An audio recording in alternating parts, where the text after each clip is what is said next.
So I'd just like to thank everyone for joining Aspire Technology Partners today for our data security and privacy webinar. Throughout the duration of the presentation, please feel free to use the Q&A chat on the bottom right-hand side of your screen. We will have time at the end dedicated to a Q&A. And with that, I'll hand it over to Mike O'Connell for the kickoff of our presentation. Good morning, everybody.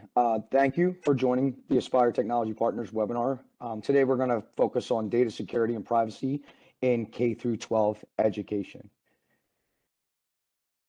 So on the webinar today, we have my three presenters. Myself, my name is Michael O'Connell. I'm the Security Solutions Architect here at Aspire Technology Partners. And then I'll kick it over for an introduction for Chris. Thank you, Mike. Chris Williams, I'm the Senior Account Manager at Aspire. I handle all the K-12 and SLED in upstate New York and down through the city. And then Doug? Hey, and good afternoon. My name's Doug Stevens. I've been with Aspire for a little over 16 years, and I lead our managed services practice. And how that's relevant today is I'm going to introduce the concept of our fastest growing managed service, which is managed detection and response. And thank you, guys. Okay, so a little bit about Aspire Technology Partners to get started. So we're headquartered out of Eatontown, New Jersey. We have a very large presence in the New York region, specifically, obviously, Chris, who's on this call, also is dedicated to multiple RICs in the New York State region. We are a multi-vendor approach and experts in enterprise networking, collaboration, cybersecurity, data center and cloud, mobility, and IoT. What are the advantage from Aspire? So one of the advantages from Aspire Technology Partners is we have a very in-depth subject matter expertise knowledge, large scale, multiple in-house, no outsourcing. Everyone is a full-time Aspire employee. We have over 2 decades of outcome-driven approach providing guidance and know-how to help our customers and clients leverage all of the digital technologies to fit their unique business needs. We have a very high touch personal interaction, directly one-on-one, and just consider us an extension of your IT organization and your team. I mentioned we're relevant experience across multiple verticals. Those, as I said before, enterprise networking, collaboration, cybersecurity, data center and cloud, mobility, and IoT. And we also have a full staging and configuration services organization where we can stage all of the technology in our lab infrastructure or in our staging response before it has to be deployed to a production infrastructure. So today's agenda, we're going to go through the New York State Education Law 2D and its impact on K through 12. I'm going to break down the NIST privacy framework. We'll go through best practices of data security and protection. This will include fundamentals of security and data management and protection. Then we'll go through our value of our managed detection and response, and then close it out with any questions, concerns, or comments. One thing I do want to note, while we're going through this presentation, if you would like to have a one-on-one interaction or deep dive into your specific questions, please feel free to contact us. We'd be more than happy to do a deep dive and one-on-one approach to your specific questions. So Chris, if kick it over to you now, please, if you want to go through the New York State Education 2D law. Yes, sir. Thank you. So thank you again, everyone. I think my slide is going to be fairly short. I'm just going to provide a high level overview. There's about 15 to 20 pages of information on this on the NewYorkSenate.gov website. So if you want to put yourself to sleep, feel free to hop over there. I can provide a link and it'll give you all the in-depth details about how everything lays out. But I think today to provide that high level is going to be important so that you can keep your district and your schools and your direct environment in line with what Law 2D means, and then how it's also going to impact you moving forward from a security perspective, from a cyber insurance perspective, and then also just from an overall security footprint within the environment. So in early 2020, New York State adopted Law 2D, and what that does is it defines the unauthorized release of personally identifiable information, that's PII data. And then that would be from anybody on the student side, the faculty side, anybody that is employed by the school district, and they're holding on to that PII data. So if that's a server internally or if that's based out in the cloud, it doesn't really matter. Anything that your network connects to and is hosting that information needs to be protected under Law 2D. So what 2D does is it actually provides guidance for institutions, and I'm kind of just reading off this first bullet, but it provides the guidance and the overall framework for you to be able to put these security mechanisms in place to be able to protect that information.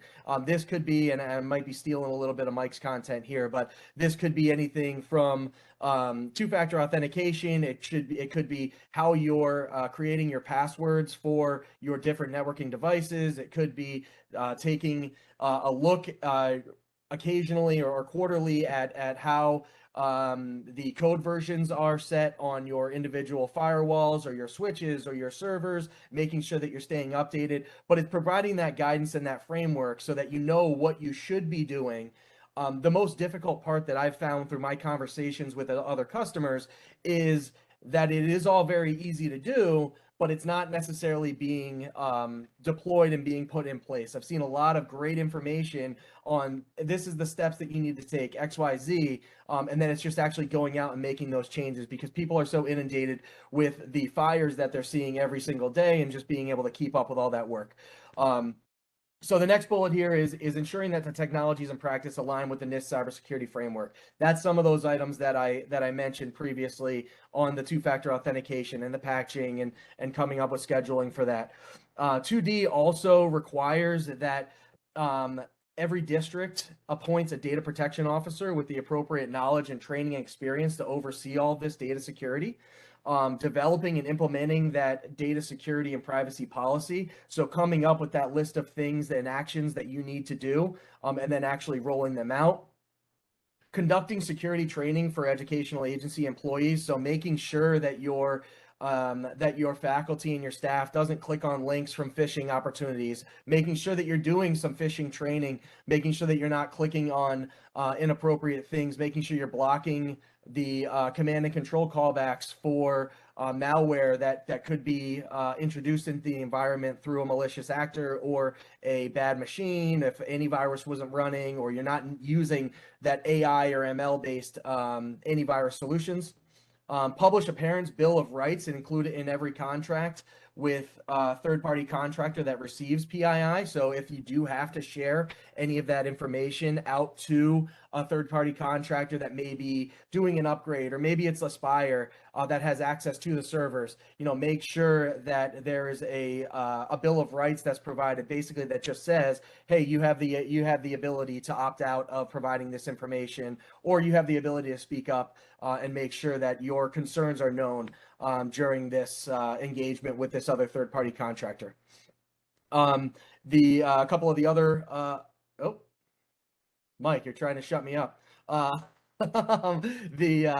So a couple of the other ones, and then I'll hand it back over to Mike to talk about NIST specifically, is that mandating that all third-party contractors submit a data security and privacy plan for each contract. So that's us giving something back to the district saying that this is how we handle your data, this is how we are going to secure it, and this is what we do afterwards if we do have anything left over, or if we had to download into a backup, and then all of that kind of stuff.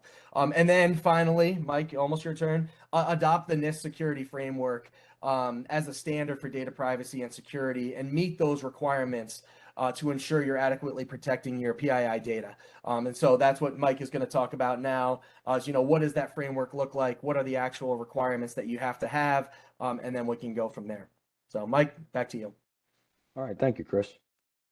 All right, so talking about the NIST privacy framework, it's really broken down into three categorizations. So the first one you have, as you can see on the screen here on the left-hand side, is your cybersecurity risks.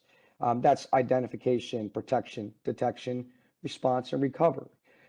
That overlaps with the far right, which is the privacy risks. That's what we're really going to focus on here today, which is the identification, the governance in regards to your K through 12 infrastructure, control and communication from your privacy risk perspectives. And then together they overlap and they do a privacy breach risks. With the privacy breach risks, you have the protection, detection, response, and recovery of an organization or a data breach, for example. So the privacy framework core breaks down into 5 functions, and we use this to manage privacy risks from data processing. The 5 key components are identify. What is identify? Well, that's developing your organization's understanding to manage privacy risks for individuals. So anything that is flowing through your network, any data, whether that's, as Chris mentioned, PII information, right? There's always a data processing risk. So here we're identifying what that privacy risk and mitigation control we can put into place here. From a governance perspective, we're going to develop and implement an organization's structure to enable ongoing learning and changing of your organization's risk management priorities. So if you have different PII data that, for example, happens during the school year as compared to on the summer, that's where that would go under the governance control. From a control perspective, we're going to develop and implement appropriate actions to enable your organization or staff or faculty or students to manage data with sufficient granularity to make sure that we're not opening additional privacy risks and controls to your organization. From a communication, we're developing and implementing appropriate actions to enable your organization to be able to communicate if there is a breach or if there's a privacy or any kind of PII information. We need to be able to engage in dialogue about how the data we're processing. And that can also talk about backups. How are we doing backups and data processing and control in the organization? And then the final piece is protection, right? So we need to put the MFAs, the endpoint protection. We need to put the DNS and the HTTPS and firewalling and data loss prevention policies into place in order to meet the NIST privacy framework under the protection core. So from a cybersecurity framework, as a security solutions architect, this is kind of where I live in the NIST frameworks, right? There is also 5 portions. And the reason I really like this slide here is because it's kind of going to break down what falls into each individual category. So if we go start on the left-hand side and we look at identify. So from an identify perspective, we're looking at designing an asset management plan, making sure we know what's in our business, what the environment looks like, make sure that we have risk assessments that we're performing, and then more importantly, coming together with a strategy to mitigate those risks we find during that assessment. From the risk management and the strategy we're putting together, we're going to look at the protection. Right? In your protections framework, we're looking at access control. Your user training, Chris mentioned, fantastic intro to that, by the way, with actually making sure they're not clicking on phishing. If they're not doing command and control, they're not clicking on adware on the internet, right? When they're browsing websites, they're not going to certain, malicious sites or K through 12 infrastructure, web-based traffic, right? So we're going to design awareness and training for your organization.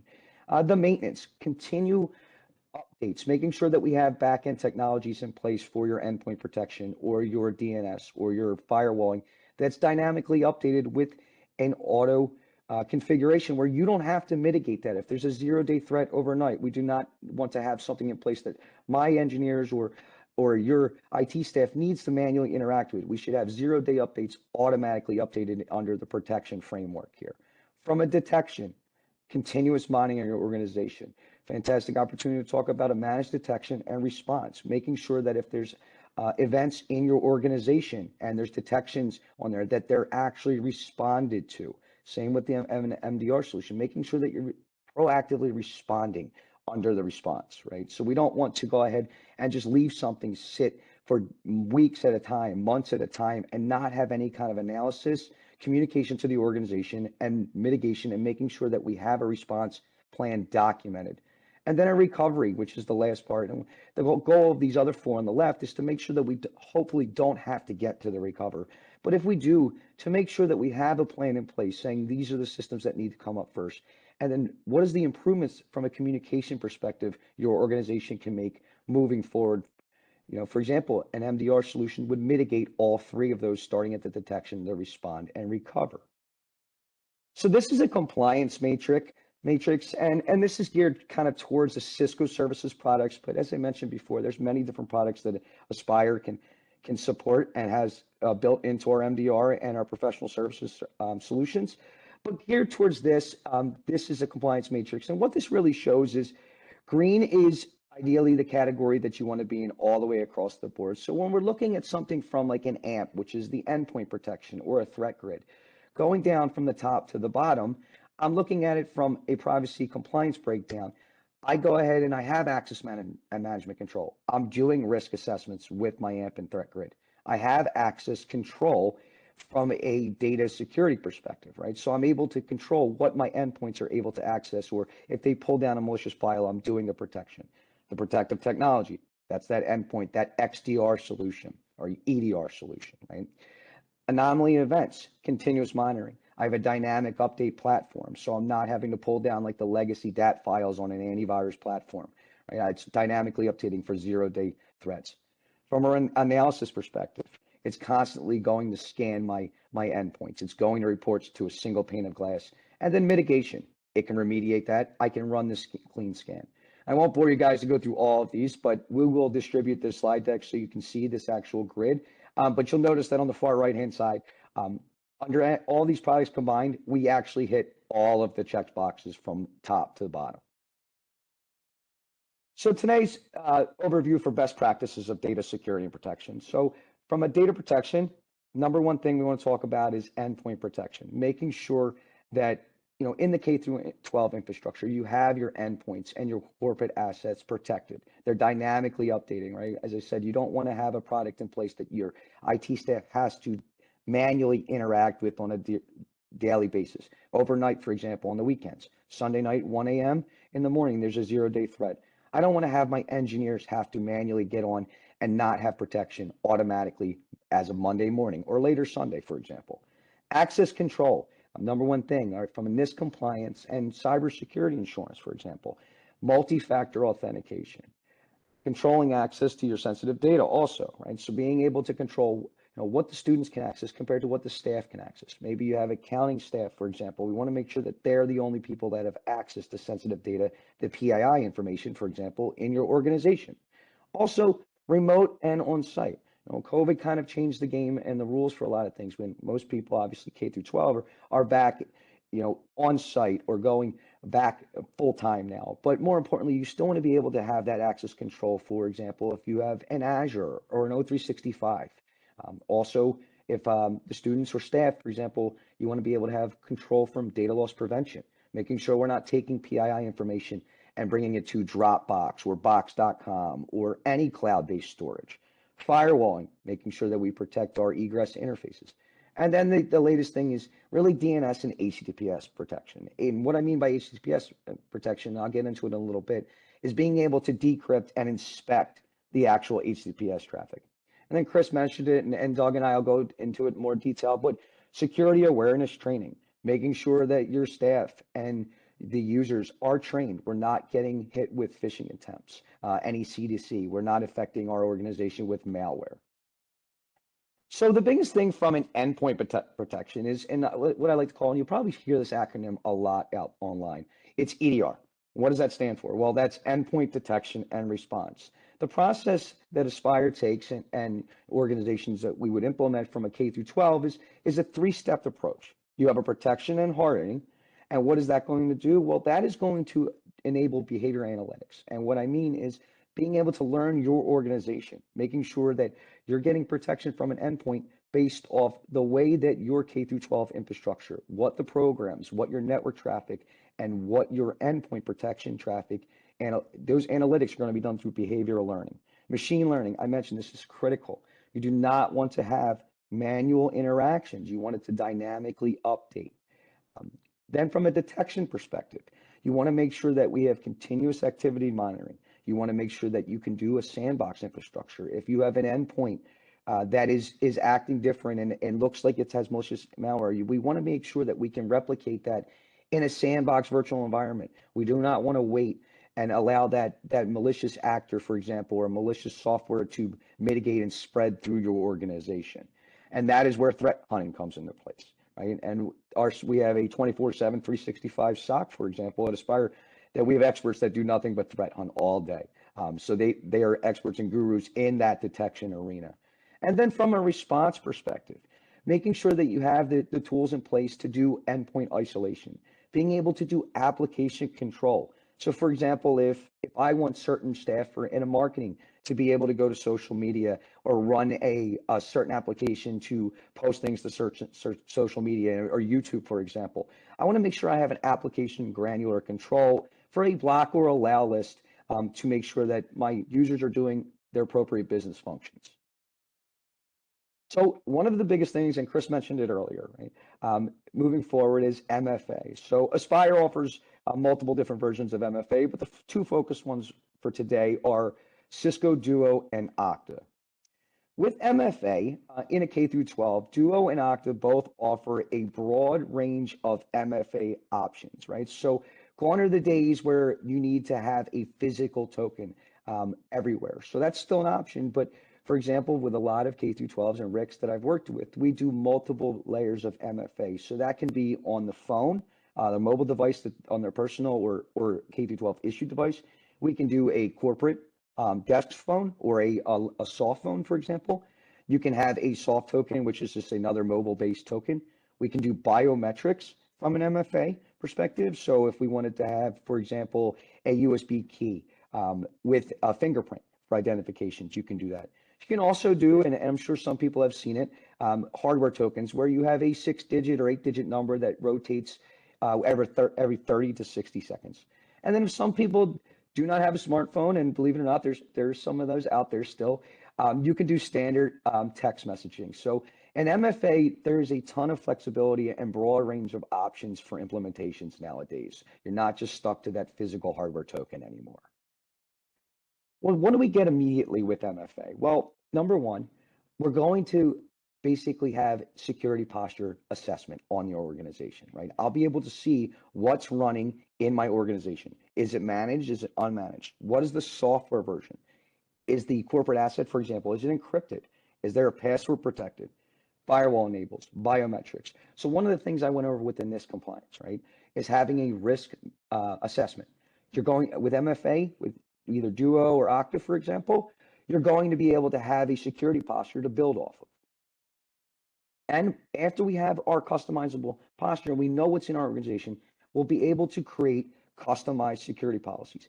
And what's important here is you can get very granular and control. There's a lot of buzzwords out there. For example, zero trust is one of the things I'm sure people on the call have heard of before. So what at a high level, and what I'll go into later on, we can talk about that one-on-one, is to be able to, along the actual process of a user logging in, accessing different corporate assets or jumping around and doing different functions for their job, is to be able to enforce global or application or group level controls, right? You want to make sure that we have an established level of trust, not only based off your users, but also the devices that are on your actual network, right? So gone are the days where you just log in and you only want to do Active Directory authentication. We want to establish and enforce adaptive policies based off your organization. So Aspire also focuses on multiple next generation security. So we also are experts in what's known as SASE, another buzzword, right? That's Secure Access Service Edge. We do next generation firewalls, TrustSect, and we're not just Cisco oriented, right? So if you have other actual aspects such as Palo or Fortinet and many other vendors, I couldn't fit them all on one slide, our managed security services solutions are adaptable from many different vendors. It's not just specific. So if you don't have all Cisco, that's completely fine. You have Duo, or if you have Okta, or maybe you have another one, our managed security services can handle those for you. So the next thing that I like to talk about is things are changing in regards to HTTP and HTTPS traffic, right, from a protection perspective. So Cisco has a product, and something I highly recommend. It's what's known as Secure Internet Gateway. Secure Internet Gateway handles multiple things instead of just your standard port 80 web traffic. You have the next generation protection, so the actual decryption and inspection of your traffic.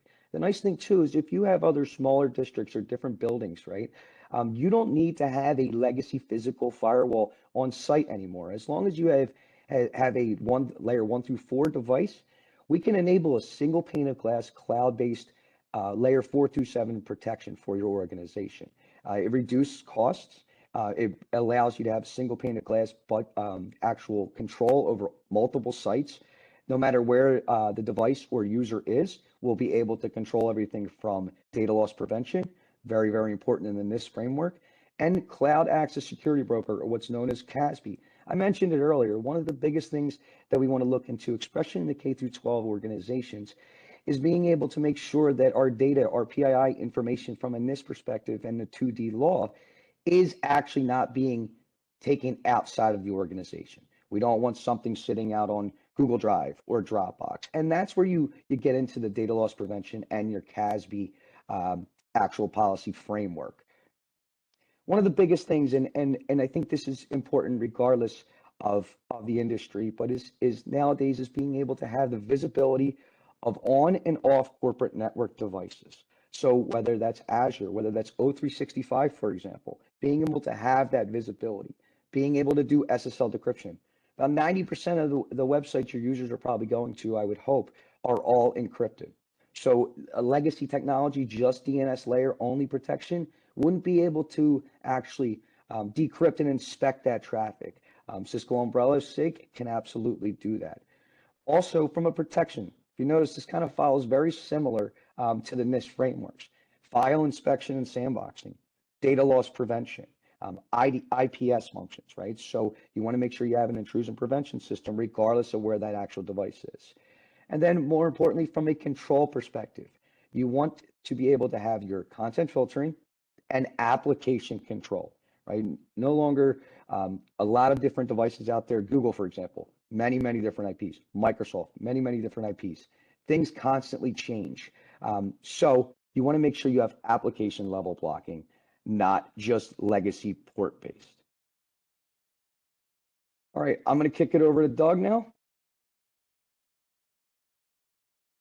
Are you going to do security awareness training, Mike, or did you want me to cover that?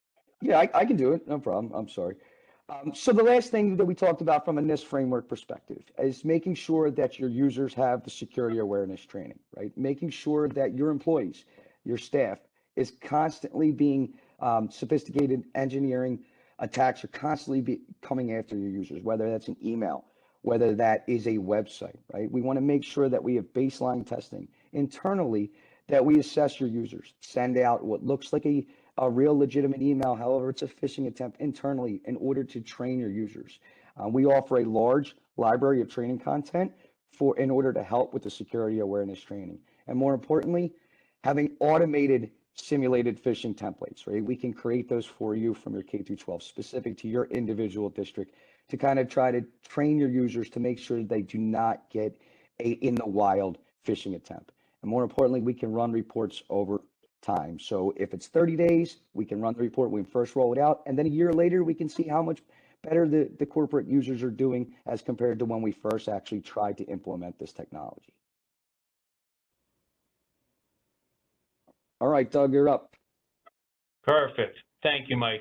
Yeah, so what we thought we'd do in the last 10 minutes or so here is just introduce the concept of managed detection and response and why it's relevant for the discussion that we're having today. Mike spent a lot of time on NIST and the 2D law, and so managed detection and response sort of checks the box from a detect pillar, right? Those 5 pillars. So ongoing, continuous security monitoring and detection. But besides 2D and the NIST CSF, we're seeing a lot of ransomware attacks specifically targeting K through 12. And I know there's been a number of them in upstate New York over the last 8 to 12 months. There was just one here recently in northern New Jersey, just about 10 or 14 days ago, where in addition to causing a ton of havoc within the infrastructure, the school ended up having to cancel final exams in the high school. And I don't want to make light of that, but I'm sure the students were thrilled with that outcome. But I'm sure, from an administrator and a teacher's perspective, that's not, that's not the way they wanted their school year to end. So the point is there's ransomware, and MDR is just so relevant in terms of being able to provide that ongoing continuous monitoring. So it's the investment in those tools that Mike described are so important, but also equally important, and if you walk away with nothing more today, just understanding that it's equally important to have the ability to monitor the security events that come from those tools on a 24/7 basis. And we know that, you know, especially in K through 12, there's challenges, right, with being able to handle this internally. It's hard to find security folks. They're expensive.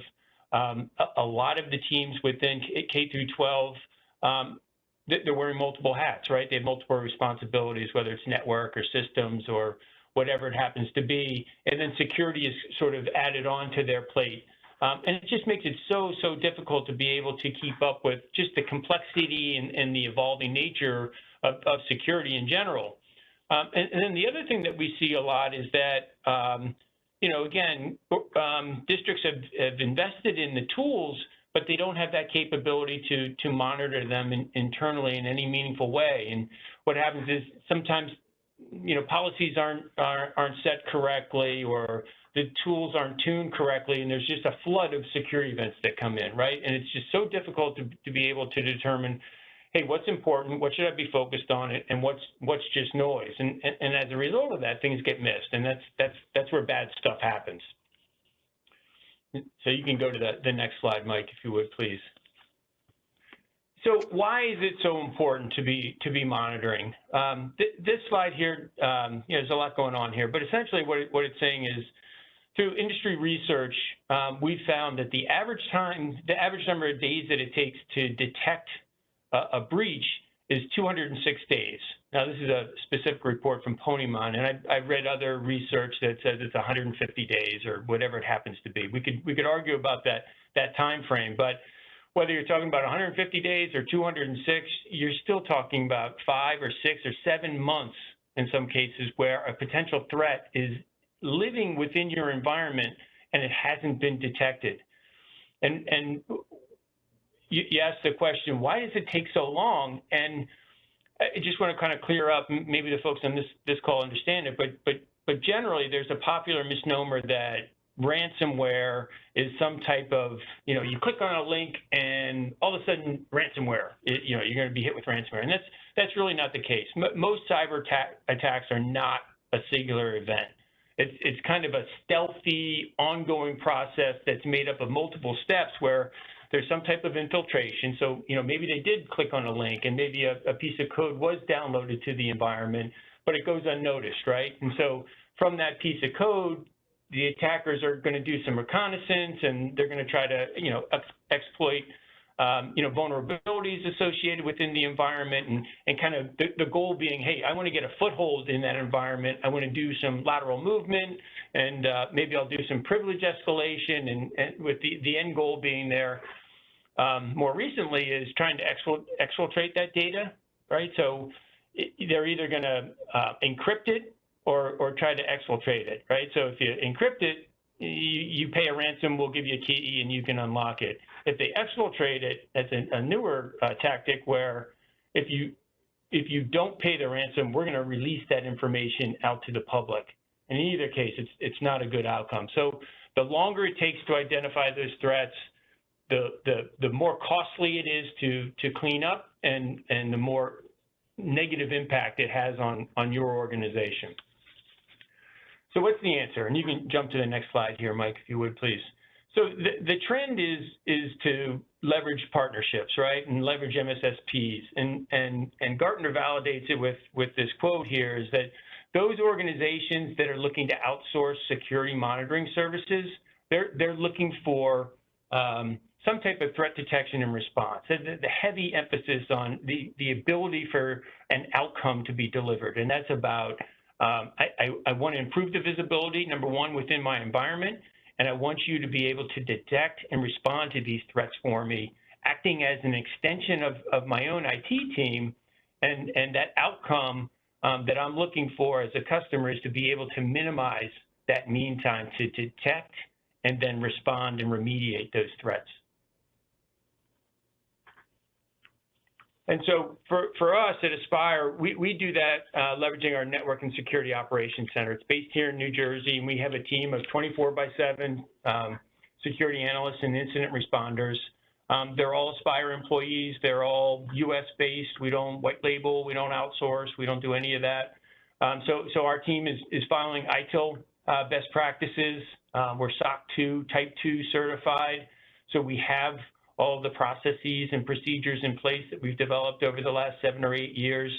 And the service that we provide is very, very high touch, very collaborative, again, really trying to dovetail with your resources and act as an extension of your IT team, really understand your environment, assign specific resources so that they're familiar or that they have that fluency in what your environment looks like and how you want to interact with us.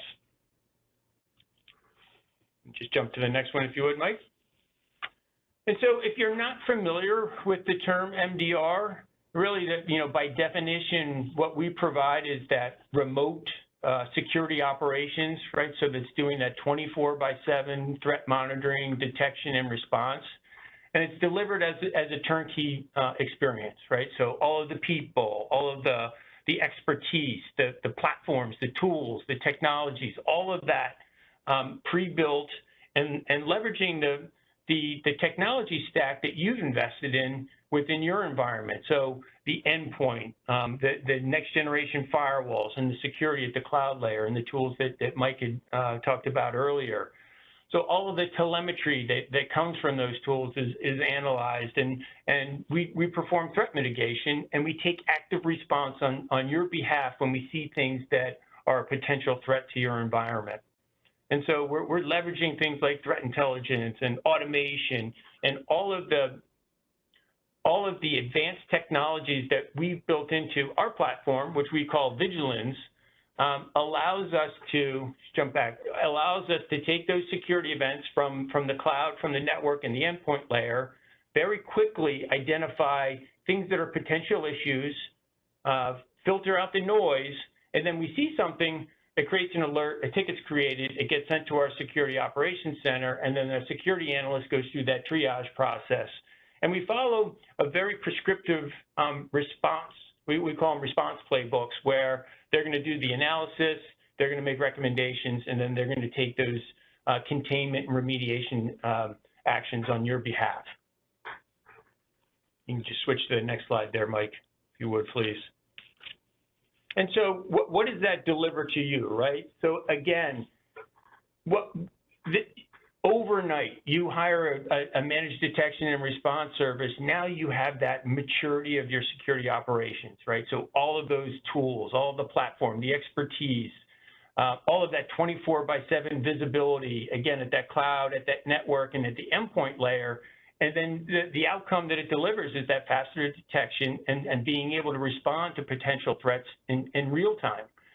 And so this is an architectural, kind of rendering of our security operations center here in New Jersey, where those security analysts and incident responders are responding to threats in real time. So 24/7, eyes on glass, an alert sent to the SOC. There's that validation that, hey, this is not a false positive. This is something worthy of further investigation. So going through that analysis, doing the investigation, leveraging threat intelligence, leveraging automation, leveraging those predefined response playbooks, and then working collaboratively with our clients to do that threat containment and to do whatever remediation steps are necessary. So for instance, that could be dependent on the time of day, the nature of the threat, and all of those details get built into a runbook. So if, for instance, we see a piece of malicious code on a workstation or a laptop, and it's 2 o'clock in the morning on Sunday, we know no one's in the office on the client side, so we can take those steps on their behalf. So we'll isolate, for instance, that endpoint, take it off the network, we'll notify the customer, and then Monday morning when folks are in the office, we're going to jump back on a call and say, hey, this is what we found, this is the effects that it's had, this is where that user visited, leverage all that security context that we're able to leverage within the environment to paint a picture of how it got into the environment, what impacts it had, and then prevent that from taking place in the future. So just to kind of wrap things up here, this is an outsourced model, right? You're leveraging a model where us as an MDR provider built it once, and the service is utilized by many customers, right? So from an investment perspective, you have the ability to leverage this infrastructure at a fraction of the cost of what it would take to do it yourselves. And in many cases, based upon your environment, number of users, devices, and so forth, it can be, the cost can be a fraction of adding an additional full-time employee. So very cost-effective model for being able to address the 2D laws, align with NIST, and frankly, protect yourself from ransomware threats, and also check the box when you're looking for cyber insurance. Monitoring is a key piece that insurance companies are looking for to have in place in order to write those policies. So again, just to piggyback off of what Mike said earlier, we're happy to meet and discuss and have a follow-up conversation around your specific requirements. About 40% of our business is in the SLED market. We work today directly with a number of school districts as well as a number of the RICs in upstate New York to offer these services out there. So if we can be of assistance and help you out, then by all means, please reach out to us. So that's all I had. That was kind of a quick overview on MDR, and I'm going to pass it back to Katie now. And Katie, if you want to see if there's any questions in the queue. Yeah, I have a few questions in the queue, but I'll open up to anyone on the call if they wanted to vocally speak any of their questions. I'll pause for a moment. Okay, a few questions that came through. What are some changes you're currently seeing as a top priority for school districts? So one of the biggest things that I've seen recently from the security side, right, from a implementation is to getting away from the legacy AVs, right, having a behavior analytics and machine learning endpoint protection. The other thing is multi-factor authentication, being able to have their internal school district applications protected with MFA, whether that's on site or in the cloud. Those are the big two recent changes that I've been seeing. Yeah, I've seen that too. I'll just jump in quickly. I think some of those initiatives are driven from conversations around cyber insurance, and we've seen a lot of activity over the last 4 or 5 months where school districts are coming back to us and saying, "Hey, can you help us deploy MFA? Hey, can we talk to you about MDR?" And a lot of that is because, again, the brokers aren't going to write the policy without having those protections in place. Great. Thank you, guys. Next question that came through, what would be a key fundamental starting point for security expansion? The key fundamental, I mean, that can go a lot of different routes. I think network access control, if you don't have anything in place, but even prior to that, endpoint protection, making sure you have your DNS-based traffic protected, right? From a phishing perspective, from a C2C, which is command and control protection for any kind of ransomware. One of the key pivotal points, in my opinion, is the combination of the endpoint protection and your actual web-based traffic, which can be done with firewalling, Umbrella SIG, for example, but just being able to get a control on both DNS and endpoint protection. Great. Yeah, I'll just piggyback off of that again. Sorry, but yeah, the biggest thing from a security operations center, your biggest threat today is the endpoint. And if you're still on a legacy sort of traditional signature-based antivirus agent on an endpoint, the best thing that you can do is invest in some type of endpoint detection and response, some type of next generation behavioral-based EDR solution that's going to give you that enhanced protection at the endpoint layer. Great. Thank you. And the last question that we had come through the chat, what are you seeing as a new standard for security in the industry moving forward? So that's a combination approach, right? Number one, the new industry standard, kind of what I'm seeing is kind of a zero trust model, where you're authenticating not only the user, but the application or workstation or whatever they're trying to access during that path. Right? So if you, for example, were to have a malware or ransomware incident, it can't get past a certain level because you're performing additional authentication. And with that, kind of tie into it with Doug, is an MDR. Being able to have, an expert looking at it 24/7. And then Doug, I'll let you speak to a little bit about that. But I think that's the new standard, in my opinion. No, I agree. And you mentioned SASE too. SASE is kind of the new buzzword out there, and zero trust. But just, understanding that, that's a journey, right? And there's a lot of moving pieces to that. And that's not something where, that's, especially in K through 12, that's going to happen, necessarily overnight. But, have a security roadmap, develop a strategy, leverage the cloud as much as possible, right? A lot of the tools that Mike talked about today are cloud driven, right? From a management standpoint and also from a consumption model. And so leverage cloud as much as you can and come up with that strategy and leverage partners, right? Leverage partners, bring that expertise in house, and by all means, reach out to us if we can help in any way. Yeah, one thing that I wanted to mention real quick, Doug, and I think everything that we talked about today, we can offer pilots. If you would like to see it in action in your organization, please feel free to reach out to us. And Katie, thank you for sharing that. It's info@aspiretransforms.com. If you'd like to do a pilot, if you'd like to see the products, for example, the endpoint protection and that behavioral learning, if you'd like to see that, we can absolutely do a pilot with you guys and actually see it in your organization running live. Great point. Great. Thank you all so much. And again, if you want to continue the conversation, please feel free to reach out to us here at info@aspiretransforms.com. But we appreciate the time and thank you everyone for joining us.